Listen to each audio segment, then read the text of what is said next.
કહેવાતું હતું અને એક આશ્ચર્ય બન્યું.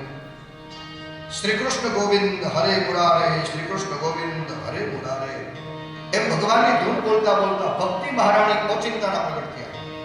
કથા શરૂ થઈ ગંગાના કિનારે, બે ભાગ થઈ ગયા હતા, જ્ઞાન અને વૈરાગ્ય જમુનાજીના કિનારે. કથાના સંકલ્પ માત્રથી શરીરમાં જે ઘટપણ આવી ગયું એ દૂર થઈ ગયું, વૃદ્ધત્વ આવી ગયું દૂર થઈ ગયું, શરીરમાં એકદમ ચેતન આવ્યું અને ભક્તિ દેવી જ્ઞાન અને વૈરાગ્યની સાથે ભગવાનની ધૂન બોલતા બોલતા શ્રી કૃષ્ણ ગોવિંદ હરે મુરારી કહેતા કહેતા કથામાં પ્રગટ થયા. સભામાં જ્યારે આવ્યા, કોઈ પણ વ્યક્તિ સભામાં જ્યારે આવે તો આપણે તેને બેસવા માટેની કંઈક વ્યવસ્થા કરવી જોઈએ. તો ભક્તિ જ્ઞાન અને વૈરાગ્ય કથામાં ઉપસ્થિત થયા. ગંગાજીના કિનારે સનત કુમારો કથા કરતા રહ્યા. આયોજન નારદજીએ કર્યું. ત્રણેય આવ્યા કથામાં તો પૂછે છે કે અમારા માટે બેસવાની કોઈ વ્યવસ્થા છે? સનત કુમારો વ્યાસપીઠ ઉપર બેઠા હતા એટલે કીધું હા, તમારા ત્રણેય માટે અમે પહેલેથી વ્યવસ્થા રાખી છે. અચ્છા, શું વ્યવસ્થા છે? ક્યાં અમે બેસે? ભક્તિ જ્ઞાન અને વૈરાગ્ય. સનત કુમારોએ કહ્યું કે કથા સાંભળવા આ જેટલા શ્રોતા બેઠા છે ને એ બધાયના હૈયાની ગાદી ઉપર તમે ત્રણેય જણા બેસી જાઓ. કોણ? ભક્તિ જ્ઞાન અને વૈરાગ્ય. ભાગવતની કથા સાંભળવા શ્રોતા ભાઈ બહેનો જે કોઈ બેઠા છે એ બધાયના હૃદયની ગાદી ઉપર તમે બેસણા કરો. એટલે ભાગવતની કથા જે સાંભળે ને તેના હૈયાની ગાદી ઉપર ભક્તિ જ્ઞાન અને વૈરાગ્યના सकल भुवन मध्य निर्गुणास्ते धन्याः निवसतेषां श्री हरे भक्ति रेखा हरिरपि निज लोकं सर्वथा तो विहाय प्रविशति निदेशां भक्ति सूत्रोपरक्तः. जगतમાં ભાગ્યશાળી ધન્યવાદને પાત્ર જીવ કોણ છે? કે ધન્યવાદને પાત્ર એ છે કે જેના જીવનમાં ભગવાનની ભક્તિ હોય. ભગવાન પોતાનું ધામ છોડીને ભક્તના હૃદયમાં પ્રવેશ કરે છે અને ભક્તના હૃદયમાં ભગવાન નિવાસ કરે છે અને એમ કહે છે ભગવાન કે ભક્તિના દોરડેથી બંધાય અને હું ભક્તના હૃદયમાં નિવાસ કરું છું અને ભક્તનું હૃદય એ મારું વિશ્રામ સ્થાન છે. વિહામો લેવાનું ઠેકાણું છે ભગવાનનું. કયું? ભક્તનું હૃદય. તો ધન્યવાદને પાત્ર એ છે કે તેના જીવનમાં ભગવાનની ભક્તિ છે. અલૌકિક દિવ્ય મહિમા આ ગંગાના કિનારે સનત કુમારો વર્ણન કરતા હતા અને બધાય કથા સાંભળતા હતા. એને હૈયામાં એવો અનુભવ થતો હતો કે હૃદયમાં અમને પરમાત્માનો અનુભવ થઈ રહ્યો છે. વનમાલી ઘનશ્યામ વિદ્વાસ મનોહર કોટી મનમથ લાવણ્ય હરિચંદ્ર ચર્ચિત પરમાનંદ ચિંતોતી મધુર મુરલીધરની કથા સાંભળ ચાલી રહી હતી. ઉદ્ધવાદી બુદ્ધ લોકો કથામાં બેઠા છે અને હરે નમઃ હરે નમઃ હરે નમઃ એમ કહીને કથાને અનુમોદન આપી રહ્યો છે. અને શુદ્ધજી વર્ણન કરે છે ઈશ્વરો કથા સાંભળતા સાંભળતા પ્રશ્ન કર્યો, મહારાજ એ કહો આ કથાને સાંભળવાથી કોણ પવિત્ર થાય? જે સદગુણી માણસ હોય, ધર્મના માર્ગે હાલતો હોય, ભક્તિ કરતો હોય એવો જીવ તો આ ભાગવતની કથાથી તરી જ જાય. પણ હરિના જે ગુણ ગાશે પાપી પણ પાવન થશે. આ તો અધર્મનો ઉદ્ધાર કરી દે એવી કથા છે. મહારાજ કેવા કેવા જીવનો ઉદ્ધાર થાય? માનવ જન્મ ધારણ કર્યા પછી જીવનમાં એક વાર એકાગ્રચિત્તે જેને ભાગવતની કથા નથી સાંભળી, દેવતાઓ ફિટકાર વરસાવે, જન્મ ધારણ કરી તે તારી મને પ્રસૂતિની પીડા જ આપે. આત્મકલ્યાણનું કોઈ સાધન તમે કર્યું? પાપીના મહાપાપી જીવનું પણ આ કથા ઉદ્ધાર કરે. મૂળ હોય, શઠ હોય, પશુ હોય, કેવા કેવા જીવનો આ કથા ઉદ્ધાર કરે.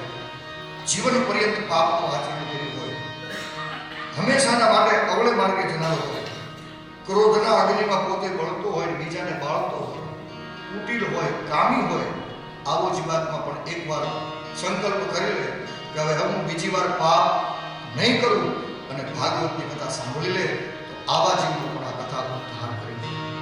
સત્ય વિનાનું જીવન હોય, માતા પિતાને દુભાવ્યા હોય, તૃષ્ણાથી ચિત્ત વ્યાકુળ રહેતું હોય, પોતાના આશ્રમ ધર્મનું પાલન ન કરતો હોય, દંભી હોય, ઈર્ષાળુ હોય, હિંસક વૃત્તિનો હોય, આવો જીવાત્મા પણ પછી સંકલ્પ કરી લે હવે હું પાપ નહીં કરું અને ભાગવતની કથા સાંભળી લે. આ કથા એવા જીવનો પાંચ મહાપાપ જેને કર્યા હોય, નાના નાના તો ઘણા પાપ છે. દેશ સુધી વખતે મહારાજશ્રી બધા પાપ તમને સંભળાવ્યા હશે. પાંચ મહાપાપ, પંચોગ્ર પાપ. શાસ્ત્રે પાંચ મહાપાપ કીધા. મોટા પાપ પાંચ. કયા પાંચ મોટા પાપ? એક ગૌ હત્યા કરો એ મોટું પાપ. બ્રાહ્મણની હત્યા કરો મોટું, બ્રહ્મ હત્યા મોટું પાપ. ગૌ હત્યા, બ્રહ્મ હત્યા મોટા પાપ. ત્રીજું, દારૂ પીવે એ મોટામાં મોટું પાપ, મદિરાપાન એ મોટામાં મોટું પાપ છે. બ્રહ્મહત્યા, ગૌહત્યા, મદિરાપાન 3. ચોથું, ગુરુ પત્નીના ઉપર કુદ્રષ્ટિ, આ ચોથું મહાપાપ છે.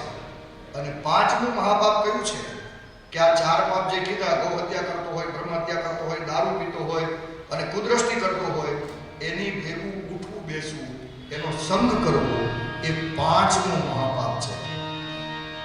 આવા 5 મહાપાપ કરનારો હોય, છળ કપટ કરનારો હોય, પિશાચનો જેવો નિર્દય હોય, વ્યભિચારી હોય, અરે કાયા વડે કરી, મન વડે કરી, નિત્ય પ્રતિ જેનું પાપનું જ આચરણ હોય, જેનો આશય પણ મલિન હોય, આવો જીવાત્મા પણ કળયુગમાં સંકલ્પ કરી લે, હવે હું નવું પાપ નહીં કરું, અને ભાગવતની કથા સાંભળી લે, પાપનો પસ્તાવો કરી લે, પ્રભુ મારાથી ભૂલચૂક થઈ, માફ કરો, હવે પાપ નહીં કરું, અને ભાગવતની કથા સાંભળી લે, આ કથા તો એનો ઉદ્ધાર કરી દે છે કે મહારાજ આવા બધા પાપી તમે ઘણા ગયા, એનો ઉદ્ધાર આ કથા કરી દીધો.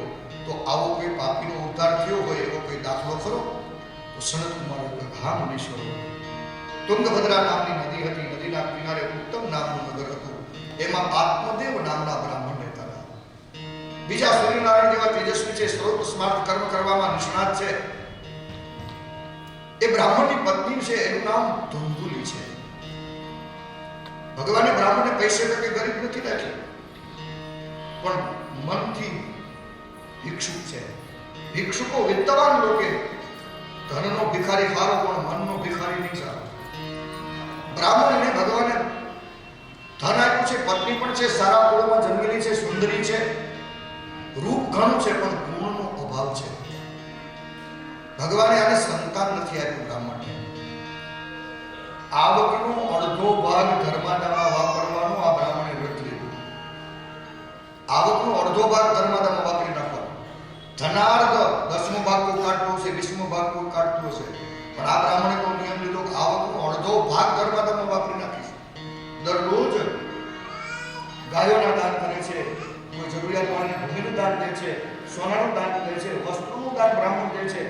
આવકનો અડધો ભાગ ધર્માદામાં વાપરી નાખે છે, પણ સંતાનની પ્રાપ્તિ થઈ. દીકરો કે દીકરી કાંઈ નથી. વાંજિયા મેળવીને દોયડું લાગ્યું અને એક જંગલમાં આવીને જળાશયની અંદર પડીને મારા પ્રાણ કાઢી નાખો. વાંજિયા મેળવ વાંજિયા છે, વાંચી પહેલાં તો બહુ હતું, હવે તો શિક્ષણ વધ્યું છે, હવે ઓછું થઈ ગયું છે પ્રમાણ. પણ એ જમાનો હતો તે પ્રાણ તેજવા માટે આવ્યા. ત્યાં તેજની જીવતી જાગતી જ્યોત જેવા ભગવાન લુગડાવાળા એક સન્યાસી વસ્ત્રવાળા નીકળ્યા. એની નજર પડી ગઈ, બ્રાહ્મણનો હાથ પકડી ગયો. એક તો મનુષ્ય અવતાર મળતો નથી વારે વારે, એમાં તમને બ્રાહ્મણનું ખોડિયું મળ્યું છે. આમ પ્રાણ કાઢવા આવ્યા છો. બ્રાહ્મણ ધ્રુસકે કરવા લાગ્યો, બહુ દુઃખી છું મહારાજ, બહુ દુઃખી. દીકરો કે દીકરી મારે કાંઈ નથી. એ તો ઠીક, હું તો વાંચ્યો છું, પણ મારા હાથે હું કોઈ ગાયની દોરી લઈ આવું, મારા હાથે જો હું ખીલે બાંધું ને, એ ગાય વાછરડાને જન્મ નથી આવ્યો. મારા હાથે હું કોઈ ઝાડ વાવું, કોઈ ઝાડને ફળ નથી આવ્યો. આવા તો મેં શું કામ કર્યા? સંતાન વગરનો છું. પેલા સન્યાસીએ જ્ઞાન આપ્યું, દેવ સંસારમાં સુખ નથી, સુખ ભગવાનને ભજવામાં છે. તમારા કપાળમાં ભાગ્યની રેખા મેં વાંચી લીધી છે. કુટુંબની આશા છોડી દો. તમારા ભાગ્યમાં 7 ભવ સુધી સંતાનનું સુખ લખેલું નથી. અને ચિત્રકેતુ રાજાનો, સગર રાજાનો દાખલો આપ્યો. સંતાન થશે સુખી થઈ જશું, એ ભ્રમણા છે. સંતાન નથી એ દુઃખી છે. સંતાન છે નમૂના પાક્યા છે ને એ વધારે દુઃખી છે. કે આના કરતા તો વાંચીએ પેટ પાણો પડ્યો હોત તો સારું હતું, કાંઈ લુગડા ધોવા કામમાં આવત. આ દીકરો કેટલું કામમાં નથી. સદગુરુદેવ પેલા બ્રાહ્મણે કહ્યું સંતને કે મારે ઉપદેશ નથી જોતો, મારે તો દીકરો થાય એવા આશીર્વાદ આપો, નહીતર તમારા સામે માથા પછાડી મારો જીવ કાઢી નાખો. આવા બ્રાહ્મણને ગોતો પકડતો જોયો. ભાગમાં તો 7 ભવ સુધી નહોતું સંતાન સુખ, પણ સન્યાસી પોતાની જોડીમાંથી ફળ કાઢી નાખ્યું. આ ફળકારી પત્નીને ખવડાવ્યું. 1 વર્ષ સુધી એને કહે છે કે નિયમ પાળે, સત્યનું પાલન કરે, મન વચન કર્મથી પવિત્રતા, દયા રાખે, યથાશક્તિ દાન આપે અને 1 વર્ષ સુધી એક ટાણું જમે તો 13 પુત્રો અતિ નિર્મળ, તમારે ત્યાં નિર્મળ પુત્રની પ્રાપ્તિ થશે. બ્રાહ્મણનું ભયું રાજી થયું, ફળ લઈને ઘરે આવ્યા, પત્નીને ફળ આપ્યું. સંતે કીધું તું ફળ તારી પત્નીને ખવડાવજે. ભૂલ અહીંયાથી, હાથમાં ફળ આપ્યું અને કંઈક કામ યાદ આવ્યું કે ગોરદાદા વહી ગયા, ભૂદેવ જતા રહ્યા. પત્નીનું નામ ધુંધુલી છે. બ્રાહ્મણે કીધું કે આ સંતે મને ફળ આપ્યું છે, ફળ ખાવાથી આપણું વાંજ્ય ફળી જશે, પુત્રની પ્રાપ્તિ થશે. ફળ આપીને બ્રાહ્મણે જતા રહ્યા. પેલી ધુંધુલી વિચાર કરવા લાગી, સંતના વચન પ્રમાણે ફળ ખાવ તો મને ગર્વ રહેશે, મારું પેટ મોટું થઈ જશે. અત્યારે રૂઢિરૂપ ફળ દેખાવું છું, મોટા પેટ વડે કેવી લાગુ, એટલે મારે ફળ નથી ખાવું.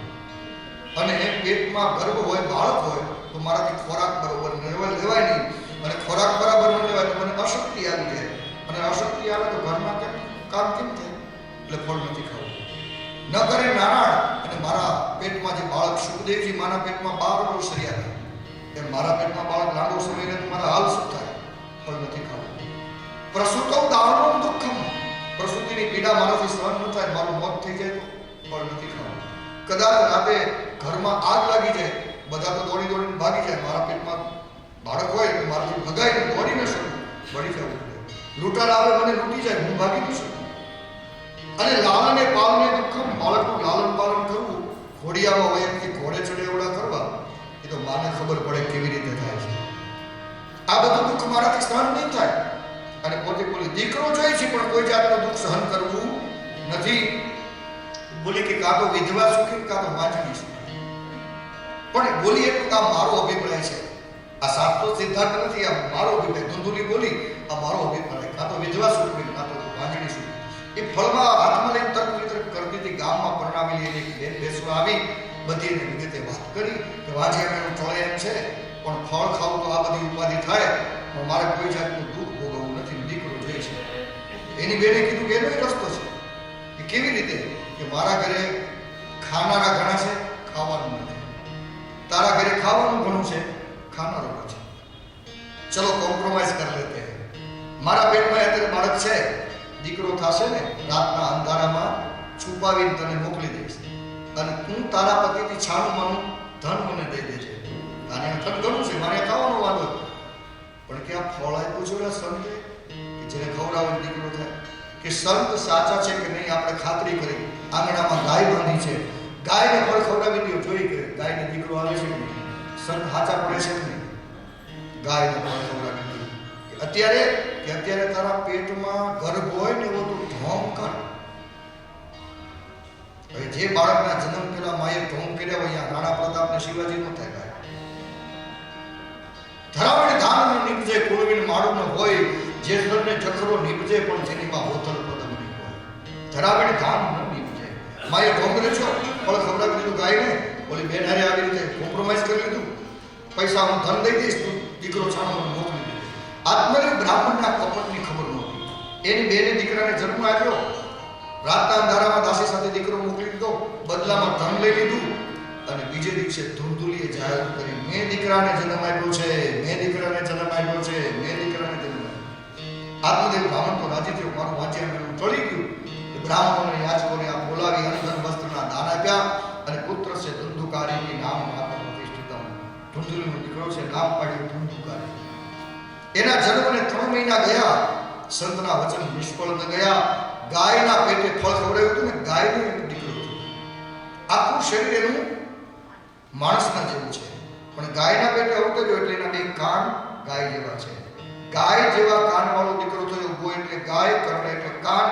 ગાય જેવા કાન વાળો દીકરો થયો, એનું નામ ગોકર્ણ પાડવામાં આવ્યું. એક જ ઘરમાં 2 ભાઈ મોટા થાય છે, પણ બેના આચાર વિચાર વાણી વર્તનમાં આસમાન જમીનનો તફાવત છે. ગોકર્ણ પંડિતો જ્ઞાની, ધુંધુકારી મહાખલ. ગોકર્ણથી સવારમાં વહેલા ઉઠી નાહી ધોઈ પવિત્ર થઈ રોજ મા બાપને પગે લાગે, સંધ્યા ગાયત્રી કરે, વેદનું પઠન પાઠન કરે. અને પેલો ધુંધુકારી બ્રાહ્મણના ઘરે મોટો થાય છે, પણ સ્નાન શૌચ ક્રિયાહીન, નાતો નથી, પવિત્રતા જાળવતો નથી. સૌ હસ્તેન ભોજનમ, બળદાના હાથમાં લાડવા હોય તો એ લઈ લે, ન લેવા જેવા દાન લે છે. વ્યસની અને વ્યભિચારી કહેવો, ન ખાવાનું ખાય છે, ન પીવાનું પીવે છે અને તેને વેશ્યા કુસંગે ન 5 વેશ્યા સ્ત્રીઓના સંગમાં ફસાણ. એક દિવસ આવે પિતાજીને કહે છે, પિતાજી ધન આપો નહીતર હું તમને પગની લાત મારીશ. ધન આપો નહીતર પિતાને મારવા આવ્યો ત્યારે ઓલા સંન્યાસી યાદ આવ્યા. કહેતા હતા સંસારમાં સુખ નથી પણ હું માન્યું નહીં. બેટા તારા જેવો વ્યસની અને વ્યભિચારી દીકરો હોય અહીંયા લક્ષ્મી ક્યાં ટકે? તે ઘરમાં ક્યાં કઈ રહેવા દીધું? બધું ઓલા માર્ગે ઉડાડ્યું. વાસણ લઈ ગયો ઘરના, એ વેચી નાખ્યા. એ પૈસા પણ અવળે માર્ગે ઉડાડ્યા. વળી આવ્યો એક દિવસ, પિતાજી ધન આપો નહીતર માર મારીશ. દીકરો જ્યારે બાપને મારવા ઉભો થાય ને ત્યારે ભયું તૂટી જાય બાપનું. રહરા આવડે બ્રાહ્મણ રોવા માંડ્યા, વાળ તૂટવા લાગ્યા. ક્યાં જાવ, શું કરું? આજ મારો દીકરો મને મારવા આવ્યો. એક દીકરો બાપને મારવા ઉભો થયો છે અને સંતના આશીર્વાદથી જે દીકરો એના ઘરે મોટો થાય છે એ ગોકર્ણજી પિતાના હાથ પૂછે છે, પિતાજી કેમ કહો છો કે હું પવિત્ર બ્રાહ્મણ અને મારો દીકરો આ ધંધુકારી એ વ્યસની ને વ્યભિચારી, નો ખાવાનું ખાય નો પીવાનું પીવે, 5 વેશ્યાના સંગમાં રહે, આજ મને મારવા આવ્યો એટલે મને બહુ દુઃખ થયું, એટલે હું રોઉં છું. અને ગોકર્ણએ ઉપદેશ આપ્યો, પિતાજી કોઈ કોઈને સુખ નથી આપતું, કોઈ કોઈને દુઃખ નથી આપતું, સૌ પોતાના કર્મનું ફળ ભોગવે છે. ચક્રવર્તી રાજાને સુખ નથી, ઇન્દ્રને પણ સુખ નથી. સુખ તો એને છે કે જે એકાંતમાં બેસી ભગવાનનું ભજન કરે છે. પિતાજી 60 વર્ષની તમારી ઉંમર થઈ ગઈ, વનમાં જાઓ, ભગવાનનું ભજન કરો. 2 શ્લોકમાં ગોકર્ણજી પિતાને ઉપદેશ આપ્યો છે.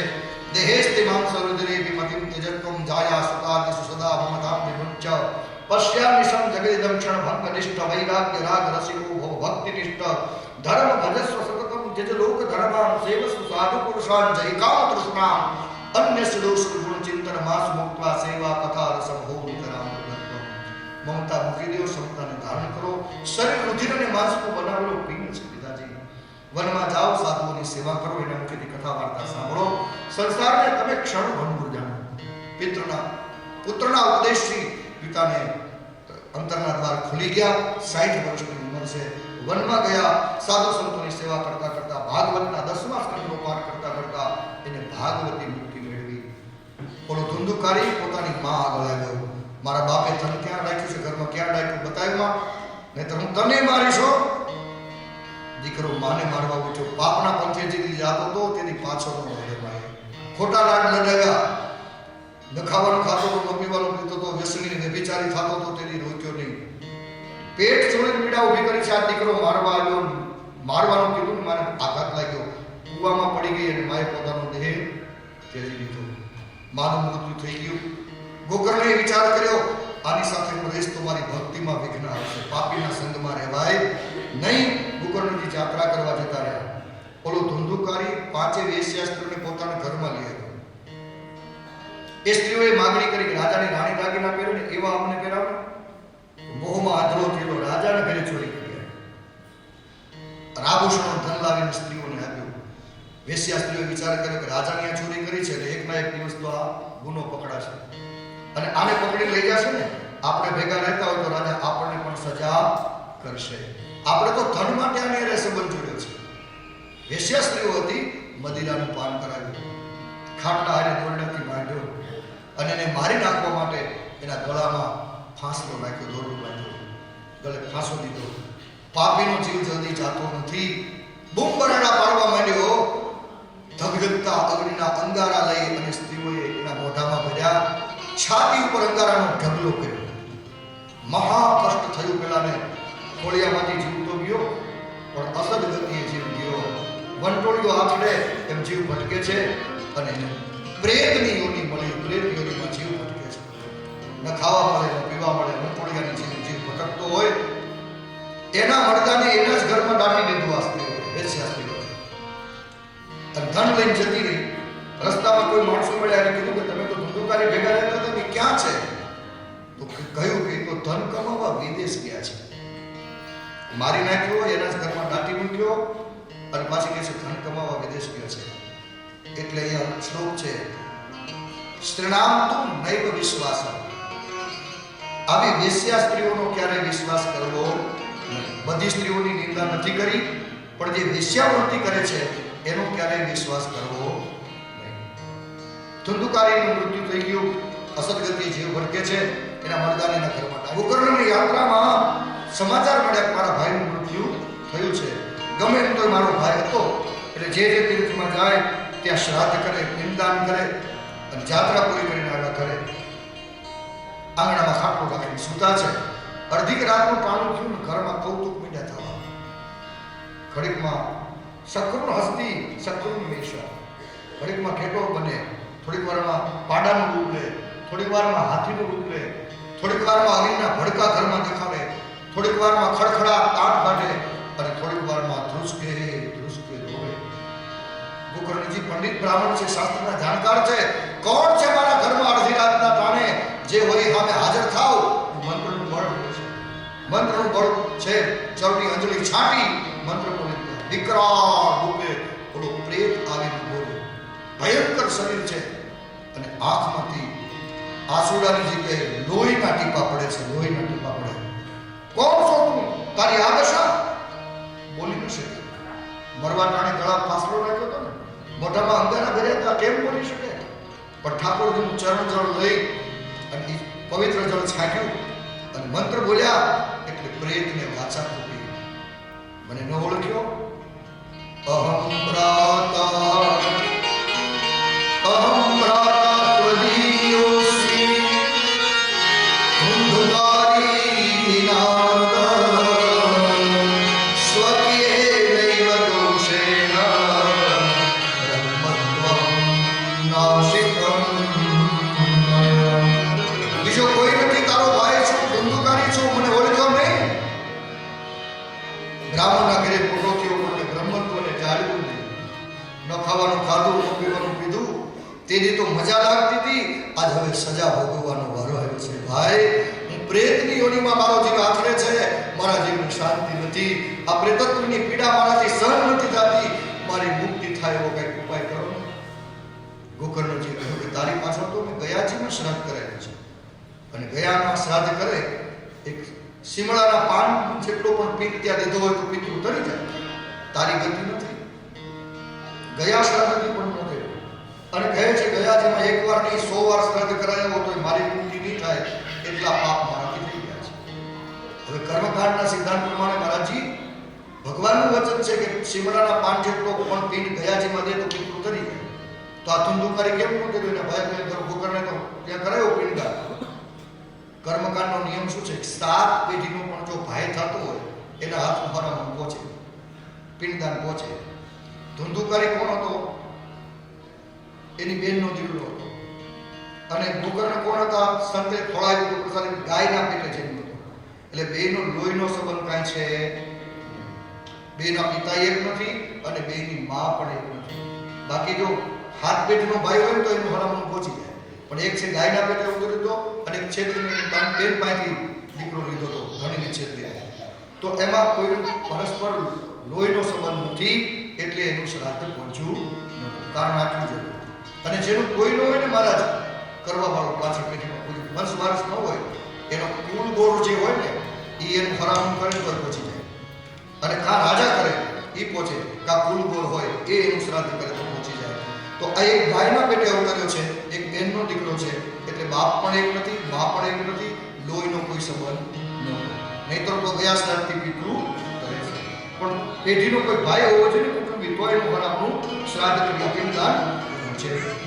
ગોકર્ણજી એને પાણી છાંટીને કીધું કે તું તારા ઠેકાણે વહી જા, ગમે એમ તું મારો ભાઈ છો, તારા માટે કંઈક મુક્તિનો ઉપાય ગોતશો. પંડિતોની સભા બોલાવી, મારા ભાઈની મુક્તિનો કોઈ રસ્તો કાઢો. ગયા શ્રાદ્ધથી નથી કર્યો, એની ગતિ કેમ કરવી?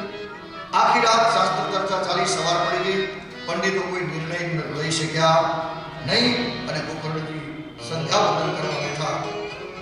પવિત્ર બ્રાહ્મણ છે, પોતાના તપોબળથી સૂર્યના રથને રોકી લીધો, સૂર્યના ઘોડા ઉભા રાખી દીધા. સૂર્યનારાયણે પૂછ્યું, ભાઈ મારો રથ કેમ રોક્યો? અને ગોકર્ણે હાથ જોડ્યા. સૂર્યનારાયણ દેવ, તમે દર્શન તો રોજ આપો છો, રોજ આપે છે ને આપણને દર્શન સૂર્યનારાયણ, દર્શન તો રોજ આપો છો, પણ આજ મને માર્ગદર્શન આપો. દર્શન તો રોજ આપો છો, આજ માર્ગદર્શન આપો. કયું માર્ગદર્શન? કે મારા ભાઈની મુક્તિ કેવી રીતે થાય એનો રસ્તો બતાવો. ત્યારે સૂર્યનારાયણ વચન કીધું, ગમે એવો પાપી જીવ હોય, ગમે એવો અધમ જીવ હોય, કોઈ રીતે તરતો ન હોય, એક ઉપાય બાકી છે. કે શું? અને સૂર્યનારાયણ બોલ્યા, શ્રીમદ ભાગવતા મુક્તિ સપ્તાહ વાચનમ ગુરુ. તમારા ભાઈની પાછળ ભાગવતની કથા કરો, જાઓ એનો ઉદ્ધાર થઈ જાય. આ વચન સૂર્યનારાયણ છે. ગમે એવો પાપી અધમ જીવ ભાગવતની કથાથી કરી જશે. અને ગોકર્ણજીએ પોતાના ભાઈના મુક્તિ માટે ઘરને આંગણે ભાગવત કથા ચાલુ કરી. પોતે ભણેલા પંડિત બ્રાહ્મણ છે, એટલે ભાઈની મુક્તિ માટે પોતે કથા વાંચવા બેઠા. આખા ગામને આમંત્રણ આપ્યું. એક મુખ્ય શ્રોતા વૈષ્ણવ બ્રાહ્મણને મુખ્ય શ્રોતા કલ્પી કથા શરૂ કરી. મુખ્ય શ્રોતા કોને કહેવાય? વક્તા આવે એ પેલા શ્રોતા આવીને બેસી ગયો હોય, અને વક્તા વ્યાસપીઠ ઉપરથી ઉતરે પછી જ પોતાના આસનેથી ઊભો થાય. વક્તા આવ્યા પહેલા આવી જાય, બેસી જાય, અને વચ્ચે ક્યાંય ઊભા ન થાય, કાંઈ નહીં, એક પલાઠી બેસીને કથા સાંભળે, અને વક્તા ઉતરે પછી પોતાનું સ્થાન છોડે, એને કહેવાય મુખ્ય શ્રોતા. એક વૈષ્ણવ બ્રાહ્મણને મુખ્ય શ્રોતા કલ્પીને કથા શરૂ કરી. આખું ગામ સાંભળવા આવ્યું, બોલો પ્રેત પણ સાંભળવા ધુંધુકારી આવ્યો. ચારે બાજુ નજર કરી, કોઈ જગ્યાએ બેસવાની દેખાડી નહીં. સભામાં સૌથી છેલ્લે 7 ગાંઠ વાળો એક પોલો વાંસ હતો, એમાં વાયુના રૂપે એને પ્રવેશ કર્યો. અને એક આસને બેસીને ભૂખ્યા તરસ્યા પ્રેતની યોનિમાંથી મુક્ત થવું હતું ને મોક્ષ મેળવવો હતો. એક આસને બેસીને ભૂખ્યા તરસ્યા એને કથા સાંભળી. પહેલા દિવસની કથા પૂરી થઈને આશ્ચર્ય થયું. સભા જોયું, વાંસની ગાંઠ તડાતડથી તૂટી ગઈ. બીજા દિવસે બીજી ગાંઠ તૂટી, ત્રીજા દિવસે ત્રીજી ગાંઠ તૂટી. એમ 7 દિવસ કથા ભાગવતની સાંભળી, 7મી ગાંઠ તૂટી ગઈ. આ વાંસની તો ગાંઠ છે જ, પણ સાથે સાથે આપણી વાસનાની પણ 7 ગાંઠ છે. કામ, ક્રોધ, લોભ, ઈર્ષા, અહંકાર, માયા અને મદ. આ 7 ગાંઠો આપણી પણ તૂટવી જોઈએ આ કથા દ્વારા. ભાગવતની કથા સાંભળી 7મા દિવસની ગાંઠ જ્યાં તૂટી ગઈ, ધુંધુકારીના બધા પાપ ભાગવતની કથા સાંભળવાથી બળી ગયા. પવિત્ર બ્રાહ્મણના રૂપમાં પિતાંબર પહેરેલો પ્રગટ થયો અને બોલ્યો. સભાને વંદન કર્યા, વક્તાને વંદન કર્યા, ભાગવતજીને વંદન કર્યા. સભા સાંભળનારા બધાને વંદન કરીને બોલ્યો, ધન્યા ભાગવતી વાર્તા પ્રેત પીડા વિનાશિની. ધન્ય છે આ ભાગવતની કથાને, જેને મને પ્રેતની યોનિમાંથી મુક્ત કર્યો. આકાશમાંથી દત્ત અને સુનંદ નામના પાર્ષદો વૈકુંઠનું વિમાન લઈને આવ્યા. વિમાન અને પાર્ષદની પૂજા કરી. ધુંધુકારીનો જીવાત્મા વિમાનમાં બેસી ભગવત ધામમાં જતા પહેલા સભાને સંબોધીને કીધું કે આ ભાગવતની કથા સાંભળી લેજો. મારા જેવા પાપી જીવનો ઉદ્ધાર થઈ ગયો. આ માનવનું શરીર જે છે ને 16 દોષવાળું છે. ક્ષણભંગુર શરીર છે, વિનાશી શરીર છે, પણ એને અવિનાશી પરમાત્માની પ્રાપ્તિ કરી લેજો. મળ અને મૂત્રને સંગરવાનું પાત્ર છે, રોગોને લેવાનું ઘર છે, અસ્થિ ચર્મમય દેહ છે, પણ આ દેહથી જ ભગવાન મળશે મનુષ્ય અવતારમાં. માટે તમે મોક્ષ પ્રાપ્તિ કરી લેજો. ગોકર્ણજી કથા વ્યાસપીઠે કરતા હતા. વિમાન લઈને ભગવાનના પાર્ષદો આવ્યા, એને કીધું, આખા ગામે કથા સાંભળી, તો વિમાન મારા ભાઈના માટે એકના માટે કેમ આવ્યું? મુક્તિ ધુંધુકારીને એકને જ કેમ થઈ? તો ભગવાનના પાર્ષદો બોલ્યા કે કથા બધાએ સાંભળી છે, પણ મનન કોઈએ કર્યું નથી. મનન કોને કહેવાય? રાત્રે સૂતી વખતે કથામાંથી જાઓ, રાત્રે જુઓ ત્યારે વિચાર કરવાનો, આજે કથામાં શું આવ્યું અને આમાંથી મારે મારા જીવનમાં કેટલો સુધારો કરવાની જરૂર છે, એનું નામ કહેવાય મનન. તો દૃઢતા વિના જ્ઞાન નાશ પામે. પરમાર્થની કથા સાંભળીએ તો એનું ખૂબ ફળ ન મળે. ગુરુએ જે મંત્ર આપ્યો એમાં વિશ્વાસ ન હોય તો એનું ફળ ન મળે. અને સંદિગ્ધો હોઈએ તો વ્યગ્ર ચિત્તથી કરેલા જપ એનું ખૂબ ફળ ન મળે. બીજી વાર સાચો બધા નિયમપૂર્વક સાંભળશે તો સૌને ગતિ મળશે. બીજી વાર શ્રાવણ મહિનો આવ્યો. ગોકર્ણજી પોતાના ગામમાં બીજી વાર કથા કરી. બધાએ નિયમપૂર્વક સાંભળી અને કથા જ્યારે પૂર્ણ થઈ, ગુજરાતી માંડી ચાંડાળ કરીને સૌ જીવાત્માઓની મુક્તિ. અને એ વખતે વિમાન ન આવ્યું, સાક્ષાત ભગવાન આવ્યા. ચતુર્ભુજ નારાયણ ભેટી પડ્યા અને પૂર્વ કાળમાં અયોધ્યા વાસીઓને સાથે લઈને ભગવાન રામ જેમ સાકેતમાં ગયા હતા એમ ભગવાને કથા કહેનાર સાંભળનાર સૌને પરમાત્માએ પોતાનું ધામ આપ્યું. ધુંધુકારી જેવા પાપી જીવ જો આ કથાથી કરી ગયા તો બ્રહ્મક્ષત્રિય સમાજના તમારા વડીલો, તમારા પૂર્વજો એ તો બધા ભગવાનના ભક્તો હતા, ધર્મ કર્મવાળા જીવાત્માઓ હતા. આવો જીવ કરી જાય તો તમારા પિતૃ તો અવશ્ય તરે ને તરે, એમાં કોઈ શંકાનું સ્થાન ન હોઈ શકે. ધુંધુકારીનું આ ચરિત્ર કહે સાંભળે, વાંચે વંચાવે, ગાય ગવડાવીના પિતૃઓને તૃપ્તિ મળે છે, એના પાપ સંતાપ દૂર થાય છે. છેલ્લે વિધિ અધ્યાય સમજાવ્યો. ભાગવતની કથા જેને કરવી હોય એને એક વિવાહ કરવામાં જેટલું ધન જોશે એટલું આમાં જોશે એમ સમજી પછી જ કામનો પ્રારંભ કરો. ધનની સહાયતા વિના ભાગવતની કથા થઈ શકતી નથી. લખ્યું વિવાહે યાદુષમ વિત્ત, એક લગ્ન કરવામાં જેટલા નાણાં અને જેટલા માણા જોઈએ એટલા આમાં જોશે એમ સમજીને કામનો પ્રારંભ કરો. પાસેથી ઉત્તમ મુહૂર્ત જોડાવી અષાઢથી માંડી 6 મહિના વિશેષ મુક્તિ સુધી અને પત્રિકાઓ તૈયાર કરાવી. અહીંયા 7 દિવસ આ ભગવત કથા થશે, માટે બધા પ્રેમથી પધારજો એમ બધાના માટે આમંત્રણ મોકલાવવા. સત્સંગમાં વિતાવેલી એક ક્ષણ પણ જીવનું કલ્યાણ કરનારી બને છે. જે જગ્યાએ ભાગવતની કથા કરવાની હોય, ઘરના આંગણે થઈ શકે, તીર્થમાં થઈ શકે, વનમાં થઈ શકે, જ્યાં વ્યવસ્થિત વ્યવસ્થા કથાની થઈ શકે ત્યાં કથાનું આયોજન કરવું. જે સ્થળ ઉપર કથા કરવાની હોય, ગાયનું છાણ લીપી ભૂમિને પવિત્ર કરી, તે સુધીમાં ગાયનું છાણ લેવડાવ્યું મહારાજજીએ પહેલા દિવસે, તો ભૂમિને પવિત્ર કરી પૂર્વ કે ઉત્તર દિશામાં વ્યાસપીઠ રહે એવી રીતે વ્યાસપીઠ ગોઠવવાની. વક્તાનું મોઢું પૂર્વમાં રહે અથવા તો ઉત્તરમાં રહે. 7 લક્ષણવાળા જે બ્રાહ્મણ હોય એને કથા વાંચવા બોલાવવાના, કથા કરવા. કયા 7 લક્ષણ કીધું? વિરક્ત. પહેલો તો કથા કરવા વાળો વિરક્ત હોવો જોઈએ. પોતે બંધાયેલો હોય તમને શું છોડાવશે ભાઈ? તો પહેલા તો વિરક્ત હોવો જોઈએ. વિરક્તો વૈષ્ણવો વિપ્રો વેદશાસ્ત્ર વિશુદ્ધિકૃત દૃષ્ટાંત કુશલો ધીરો વક્તા કાર્યો અતિ નિષ્પૃહ. આ વક્તાના લક્ષણ આ શ્લોકમાં બતાવ્યા. જે વિરક્ત હોય, વૈષ્ણવ. વૈષ્ણવ એટલે સંપ્રદાયથી વૈષ્ણવ એમ નહીં, પણ જેને કોઈની સાથે વેરઝેર ન હોય એ વૈષ્ણવ છે. કોઈ ધર્મ સાથે, કોઈ પંથ સાથે એનું વેરઝેર નથી. અને વૈષ્ણવનો બીજો અર્થ 29 લક્ષણ જેનામાં હોય એ વૈષ્ણવ. તો વક્તા વિરક્ત હોવો જોઈએ, વૈષ્ણવ હોવો જોઈએ. વેદશાસ્ત્રને વિશુદ્ધ રીતે જાણનારો હોવો જોઈએ. વેદશાસ્ત્ર વિશુદ્ધિકૃત દૃષ્ટાંત કુશળો. દૃષ્ટાંત આપવામાં વક્તા કુશળ હોવો જોઈએ. સિદ્ધાંતને સમજાવવા દૃષ્ટાંત આપી શકે. દૃષ્ટાંત કુશળો ધીરો. વક્તા ધીર ગંભીર હોવો જોઈએ. ઉછાસડા વક્તા માટે આ વ્યાસપીઠ નથી. ઘણા તો હમણાં એક વિડીયો મેં જોયો, ઉપર બેઠા બેઠા પ્રવૃત્તિ પીતા તમારા વ્યાસપીઠ ઉપર બેઠા બેઠા. આ યોગ્ય નથી મારા ભાઈ. અહીંયા લખ્યું છે ધીર ગંભીર વક્તા હોવો જોઈએ. અમુક લોકો પછી એમ કે અમારે કથા કરવા આવ્યા હતા, કૃષ્ણ જન્મ થયો ને તે વ્યાસપીઠ ઉપરથી વક્તા ઉભા થઈને વ્યાસપીઠ ઉપર કરતા લઈને પોતે ઉપર નાચવા માંડ્યા અને પછી ગોપીઓ હારે મીડ્યા રાસ રમવા. ભાઈ આ વક્તાનું લક્ષણ નથી ભાઈ. અહીં લખ્યું છે વક્તા ધીર ગંભીર હોવો જોઈએ. વિરક્તો વૈષ્ણવો વિપ્રો વેદશાસ્ત્ર વિશુદ્ધિકૃત દૃષ્ટાંત કુશળો ધીરો. ધીર ગંભીર વક્તા હોવો જોઈએ. વક્તા કાર્યો અતિ નિષ્પૃહ. અને છેલ્લું લક્ષણ કીધું કે જેને લેવાની લાલચ બહુ ન હોય એને કથા કરવા બોલાવવા. નિષ્પૃહી હોવો જોઈએ. લેવાની બહુ લાલચ ન હોય એવાને 7 લક્ષણવાળા વક્તાને બોલાવવા. વર્ણન પંચ વિપ્રાણામ, 5 બ્રાહ્મણોનું વર્ણન કરવું. એ ભાગવતના મૂળ ભાગવતનો પાઠ કરે. જપ કરવા વાળા મહારાજ એ ભાગવતજીના જપ્યા માટે તરીકે રાખ્યો. પૂજા કરાવવાની પણ જપે તમારે, એ ડબલ ડ્યુટી તમારી હાથમાં છે. બ્રાહ્મણો ભાગવતના પાઠ કરે. 5 બ્રાહ્મણોનું વર્ણન કરવાનું. આપણે તો અહીંયા 6 છે. પંચ વર્ણન પંચ વિપ્રાણામ, મૂળ ભાગવત આખો ભાગવત વાંચી જવાનું મનમાં. એ આ લોકોની ડ્યુટી છે. પોથીમાં જે ભૂદેવ બેસાડે. અને જપવાળા મહારાજ ઓમ નમો ભગવતે વાસુદેવાય એના જપ જપવાળા. તો 5 બ્રાહ્મણનું વર્ણન કરવાનું. કેટલા વાગ્યાથી કેટલા વાગ્યા સુધી ભાગવતની કથા રોજ વાંચવાની એનો નિયમ કીધો. આ સૂર્યોદયાદ આરભ્ય સાર્ધંતે પ્રાર્થકમ. સૂર્ય ઉગે એટલે ભાગવતની કથા ચાલુ થઈ જાય. કેટલા કલાક વાંચવાની? તો કે રોજ 3.5 પ્રહર વાંચવાની. 3.5 પ્રહર એટલે કલાકના તમે રૂપાંતરિત કરો તો 10.5 કલાક થાય. રોજ 10.5 કલાક ભાગવત વંચાવી જોઈએ. એવી રીતે આ કથા રચાણી છે, લખાણી છે. બપોરે કથા વિરામ કરવાનો. તો કેટલી વાર કરવાનું? મધ્યાહને ઘટિકા જોઈએ. બપોરે 2 ઘડી કથા બંધ રાખવાની. 2 ઘડી એટલે કેટલી મિનિટ થાય? 48 મિનિટ થાય. બપોરે 48 મિનિટ કથા બંધ રાખવાની. શું કામ? કે વક્તા બ્રાહ્મણો એમથી કાળ સંધ્યા કરતા હોય તો બપોરની સંધ્યા શું થાય? કથા વાંચે ત્યારે 48 મિનિટ વિરામ હોય તો બપોરની સંધ્યા વંદન કરવા જઈ શકે, થોડોક વિશ્રામ કરી લે, ફલાહાર કરવો કરે છે. એ 48 મિનિટમાં પણ વૈષ્ણવોએ સવારે જે કથા આવી હોય એના અનુરૂપ કીર્તન કરવાનું. તો ક્રમ કેટલો છે રોજનો?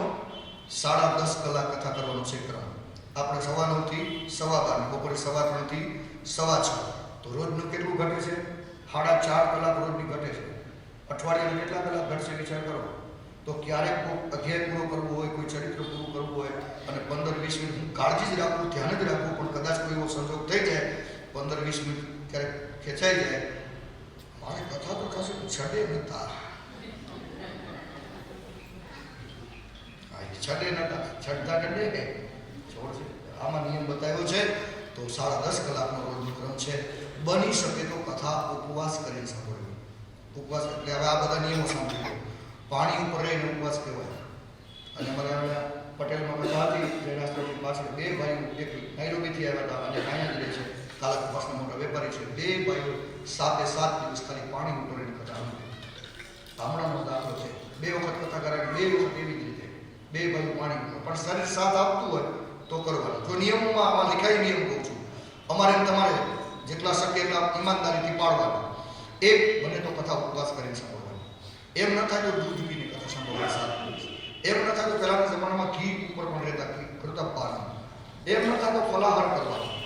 ફળનો આહાર એટલે ફલાહાર કહેવાય. ફલાહાર કરીને રહેવાનો. એમ ન થાય તો એક દિવસ ઉપવાસ કરવાનો, એક દિવસ એક ટાણું કરવાનું, એને કહેવાય ધારણા પાડવા. એમ ન થાય તો બપોરે ફલાહાર કરવાનું, સાંજે એકવાર ભોજન કરવાનું. પણ શરીર સાથ ન આપતું હોય, 3 ટાઈમ ડિગ્રી લેવી પડતી હોય, ડૉક્ટરે કીધું હોય કે ખાઈને પછી તમારે ગોળી લેવાની, એને શું કરવાનું ભાઈ? તો આમાં ઋષિમુનિને ખબર હતી, ત્રિકાળદર્શી હતા, એટલે લખી નાખ્યું કે ઉપવાસ કથામાં વિઘ્નરૂપ થતો હોય તો એવો ઉપવાસ કરવો નહીં. ભોજનમ તું વરમ મની, ભોજન કરી લેવું કાંઈ વાંધો નહીં, પણ સાત્વિક ભોજન કરવાનું. કહી દીધું રસોડે લસણ ડુંગળી વાપરવાના અઠવાડિયું બનાય છે, બરાબર? નહીં તો મુહૂર્ત લે ત્યારે જ અમે કહી દઈએ. અને તમારે તો હોય જ નહીં, તમને ખ્યાલ જ હોય. તો સત્વગુણી ભોજન લેવાનું, રજોગુણી તમોગુણી ખોરાક ખાવાનો નહીં. રજસ્વલાનું વાટેલું ખવાઈ ન જાય એની પણ ખાસ કાયમ માટે કાળજી રાખવી જોઈએ. કથામાં તો વિશેષ કાળજી રાખવી જોઈએ. ભૂમિ ઉપર શયન કરવાનું બને તો ચટાઈ પાથરીને સૂઈ રહેવાનું. પતરાળીમાં ભોજન થાય તો એ રીતે કરવાનું. પુરુષો બધાય, અમે તમે યજમાનો અને તમે સાંભળવાવાળા બધાય અઠવાડિયું હજામત નહીં કરવાનું, નખ નહીં કાપવાના, બ્રહ્મચર્યનું પાલન બધાએ કરવાનું. કથામાં બેઠા પછી ઉદાર મન રાખવાનું. જે આપણાથી બને દાન ભેટ, જે આપણાથી બહેનોને, દીકરીઓને, બ્રાહ્મણોને, ગાયોને, જે આપણાથી થાય ઉદાર મન રાખવાનું. કથામાં મૌન બનીને કથા સાંભળવાની. કથા પૂરી થાય ત્યારે મૃદંગ વગાડી ભગવાનને કીર્તન કરવાના. પ્રસાદ અને તુલસીની માળા બધાઈને આપવાની. અને 7 દિવસની કથા જ્યારે પૂરી થઈ જાય ત્યારે 10મા સ્કંદથી એક શ્લોક બોલી ખીરનો હોમ કરવાનો. અથવા વિષ્ણુ યાગ યજ્ઞ, આપણે નારાયણ યજ્ઞ લીધું છે ને, નારાયણ યજ્ઞ કરવાનું, વિષ્ણુ યાગ યજ્ઞ અથવા તો ગાયત્રી યજ્ઞ. હોમ કરવામાં જે અશક્ત હોય એને હૃતદ્રવ્યનું દાન કરવાનું. કથા પૂરી થાય ત્યારે દદ્યાત સુવર્ણમ ધેનુમ ચ વ્રત પૂર્ણત્ય હેતુ. ભાગવતની કથા પૂરી થાય ત્યારે સોનાનું દાન દેવાનું, વસ્ત્રનું દાન, વાસણનું દાન, દક્ષિણાનું દાન, ગાયનું દાન. આ બધા દાનનું એની અંદર વર્ણન છે. તો સોનું દેવાનું તો કેટલું લેવાનું? તો લખ્યું શક્તો પલત્રયમ સ્વર્ણ સિંહમ વિધાય છે.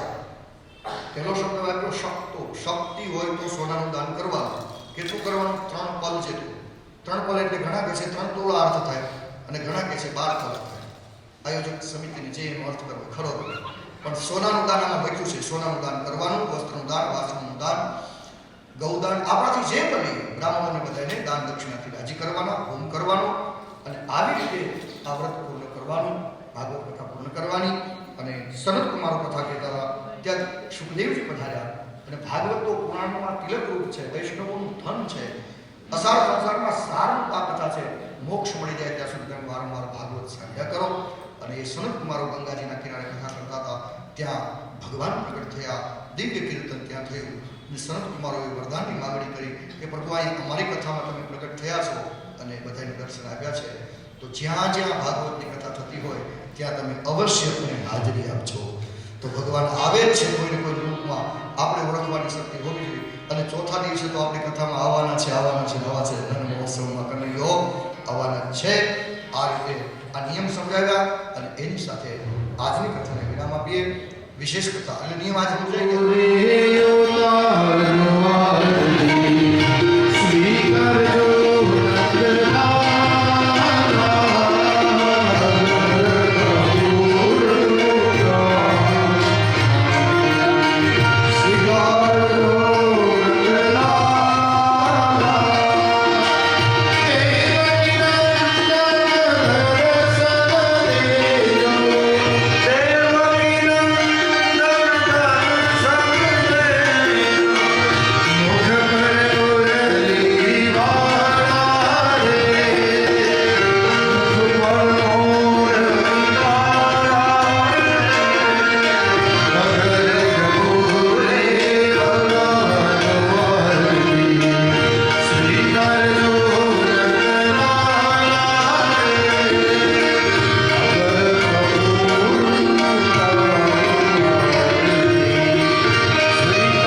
રોજના નિયમ પ્રમાણે પ્રદક્ષિણા કરવાની, આરતીની થાળી સભામાં મોકલી દો, પ્રસાદી વેચવાની એ ચાલુ કરી દો, અથવા બીજો વિકલ્પ એ છે કે પ્રસાદી લઈને ગેટ ઉપર ઉભા રહી જાઓ, જે નીકળે એ પ્રસાદ લેતા જાય, એ વધારે સરળ થશે.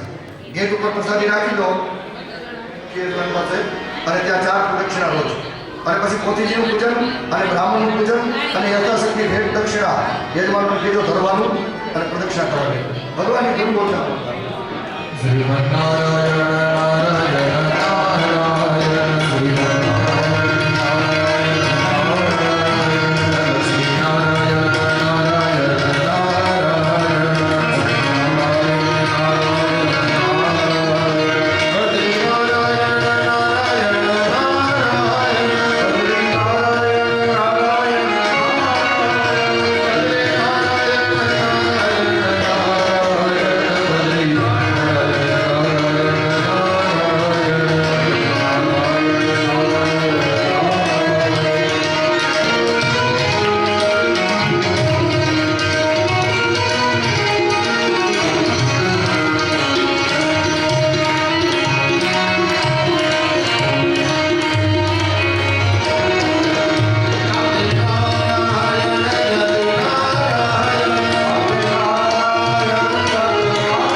ચોખા અને યથાશક્તિ ભેટ દક્ષિણા અર્પણ કરી અને બોધિજીનું પૂજન કરી જાઓ. ત્યાં પાઠમાં બેઠેલા સભ્યો બોધિજીનું પૂજન કરી અહીંયા મુખ્ય રેસ્ટોરન્ટ વસવાની બોધિજીનું પૂજન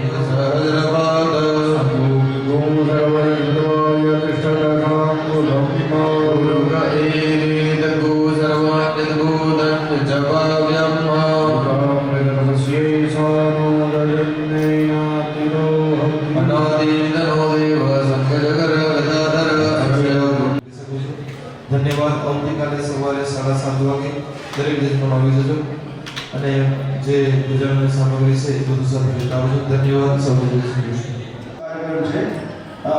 પ્રોફેસર એસ.કે. ઠક્કર અને એમના ભાઈ મન્નુભાઈ ઠક્કર પધાર્યા છે. તમે સાંભળ્યું હશે કે voice of Kishore Kumar, voice of Lata, આપણે આવતીકાલે પોતાના શોખ ખાતા દરરોજ એ લોકો ડેઇલી ભજન કરતા હોય છે. એ લોકો કોઈ આવી રીતે પ્રોગ્રામમાં જતા નથી, પણ આપણી ઓળખાણ અને આપણી એક એમને રિક્વેસ્ટથી ખાસ જો આવતીકાલે આપણે કથામાં વધારી રહ્યા છે તો આપણે સૌ એનો લાભ લેશું. બીજું આજે બપોરના આપણે જે પ્રસાદ લીધો એમના ટાંકના આજે દાતા હતા કે કીર્તિ કિશોર કુંવરજી મચ્છર, માંડવી, કચ્છ ને 25,000 રૂપિયાનું દાન આપેલું છે. એમનું સન્માન આપણે સારો ઢાળીને કરીશું. તો હું વિનંતી કરી કીર્તિ કિશોરભાઈને કંઈ સ્ટેજ ઉપર પધારે અને વુમન વેલફેર તરફથી દર્શનાબેન કાંગ્રેસભાઈ ઈચી એમનું સન્માન કરશે.